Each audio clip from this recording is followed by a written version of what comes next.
Hi, this is George from Common Sense Millionaire. For this episode, we're going to start off with a funny story, but it's a revenge story at the same time. So you all are familiar with my history and where I was financially at a specific point in time.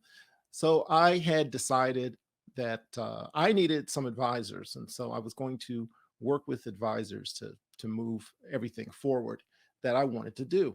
So one of the first things I wanted was somebody to help me invest money on a regular basis, which for me was defined as every month.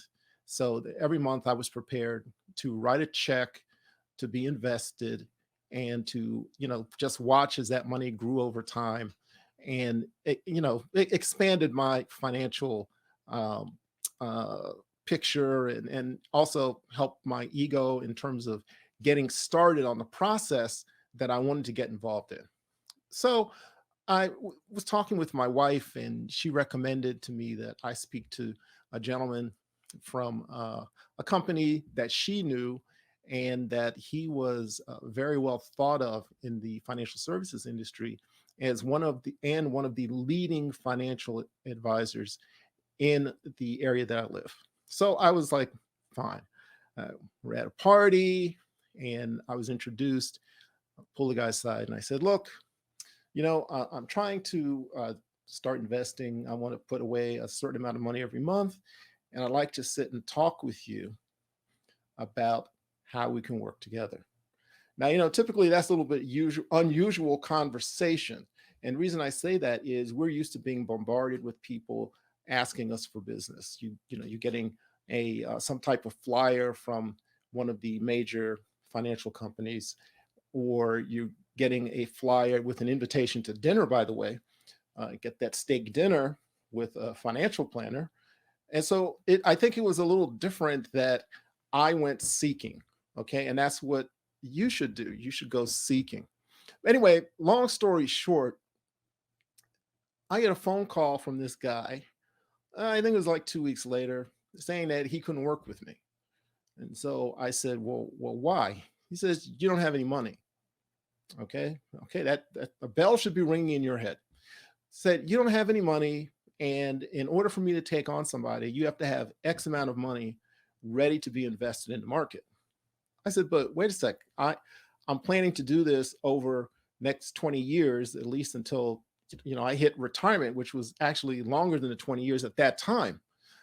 He's like, "No, sorry, you need X." Well, I didn't have X. I had Y. So I was pissed. I could not understand how somebody turns business down.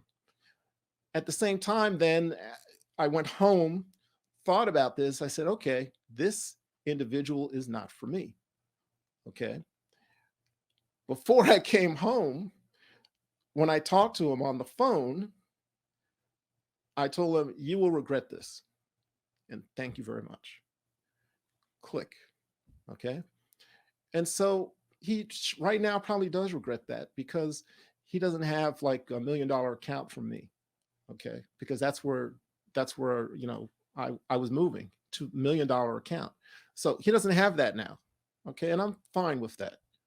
But you have to understand yourselves as you go through this process, okay, that common sense tells you sometimes that you got to hang up the phone on people.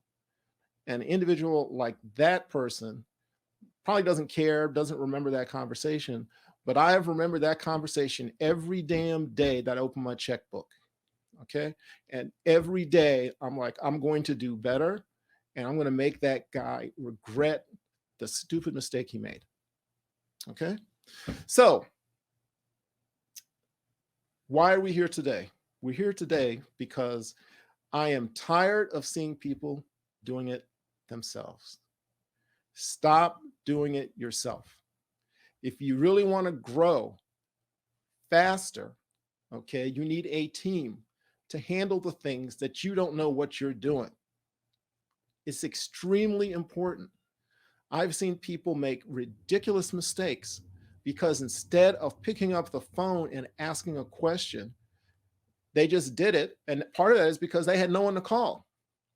I have seen people who have taken huge amounts from their retirement funds okay, without thinking about what the tax implications of that were, and losing a significant amount of money because not only do they have to pay a penalty because it was might have been an early distribution, but also because it was taxable income. So you've got to get advisors.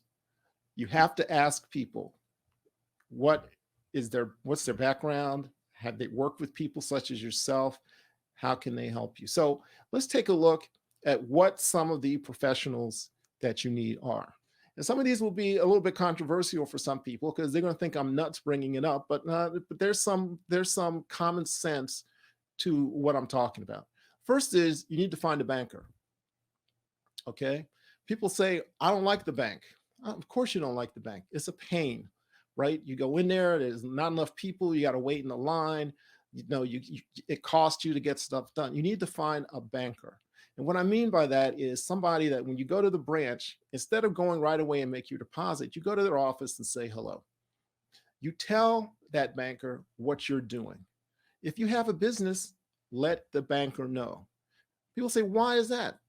Because the banker's processing loans for other businesses. Okay. So he has connections in the immediate community with individuals and businesses. And when I mean individuals, I mean individuals involved in a business. So talk with that banker, get to know the banker, figure out what opportunities are available for you. I work with a much smaller bank, and it's a lot easier that way to know people, especially like in the loan department, where I've been able to take some business folk and arrange for them to get bank financing. That's very important. This is a dying profession and a dying requirement, but you can maintain it because at the end of the day, people really want human communication, not just filling out a form for a loan or anything like that, but get to know them. Take them to lunch. You might get invited to special events, or as that person remembers you over time, you may be able to make some kind of financial connection with another business. Okay. Second, you need an insurance professional. Yes, we all hate insurance. I hate insurance. It means I'm going to die, right? And then I could pay this darn insurance premium. But you want to leave something for your kids, okay? The insurance professional helps you in the beginning as you're getting started. And then as more money comes in and the potential grows for you to qualify for other types of insurance products that help to pass wealth on to your family. And I'll back that up and say your kids and your family. This is one area where most people are not spending enough time or are not getting the right type of professional.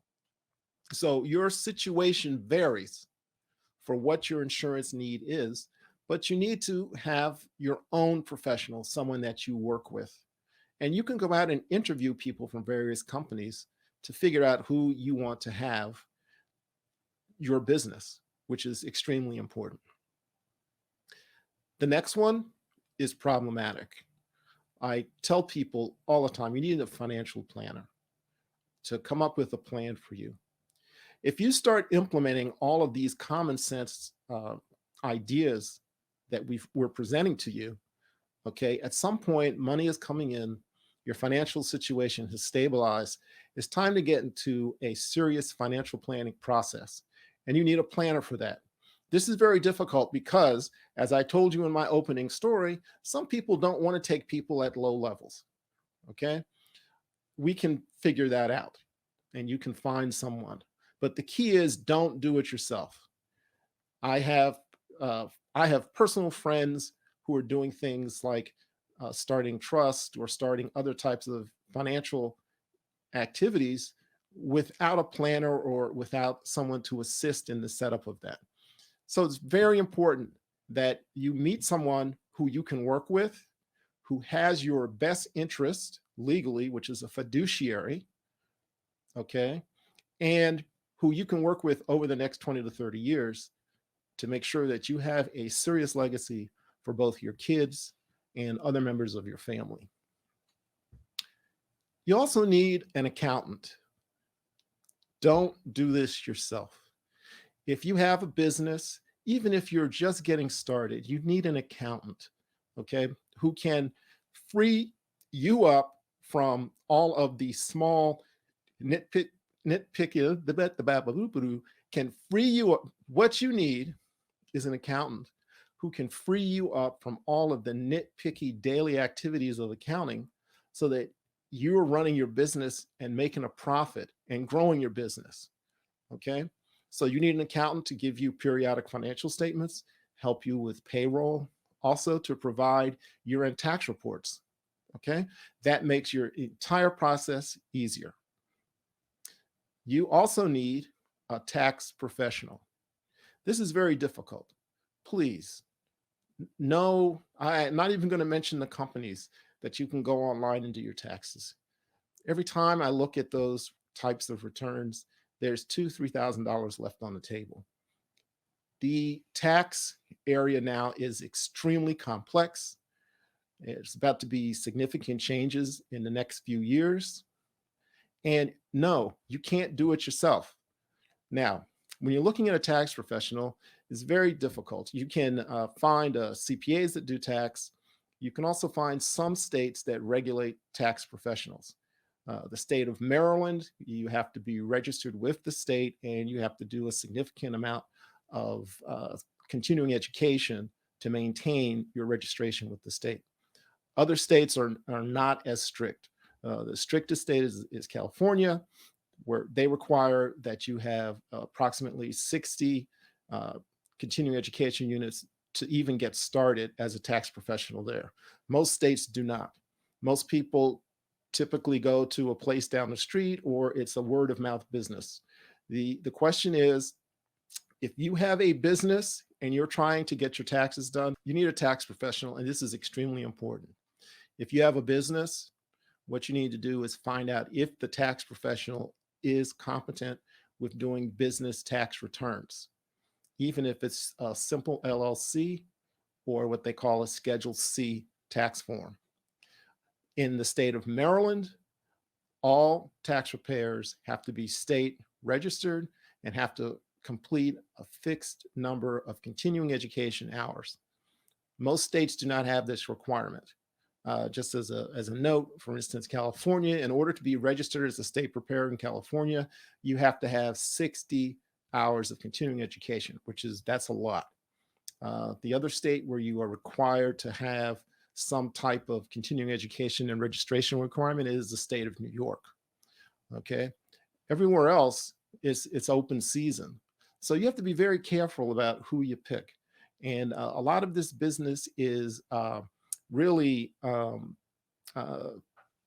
it's not an integrated business. So there's a lot of individuals out there and small preparers out there, but you've got to get one and figure out if they know what they're doing. So this comes up to the next thing. Even with all of the issues we talked about, you still need a trusted advisor. You need somebody that you can call at 9 o'clock at night to say, you know what, I'm getting ready to buy this car. Does this car make sense? Okay. Or, you know, George, I'm getting ready to sign this pretty complex insurance plan. Does this make sense to you? Okay. Does it make common sense? Okay. You need that advisor to say, you know, I got these financial statements from an accountant and I don't understand what that means. Okay. So the statements may not make common sense. That's why you need a trusted advisor who you can call, who's on your side to make sure that you're walking on the right path. Okay. And many times that trusted advisor will be able to provide you with trusted professionals that they work with. We do the same thing. We have some trusted professionals that we work with. Okay. So look, the bottom line is this. It should be very clear to everyone that you can't do this yourself.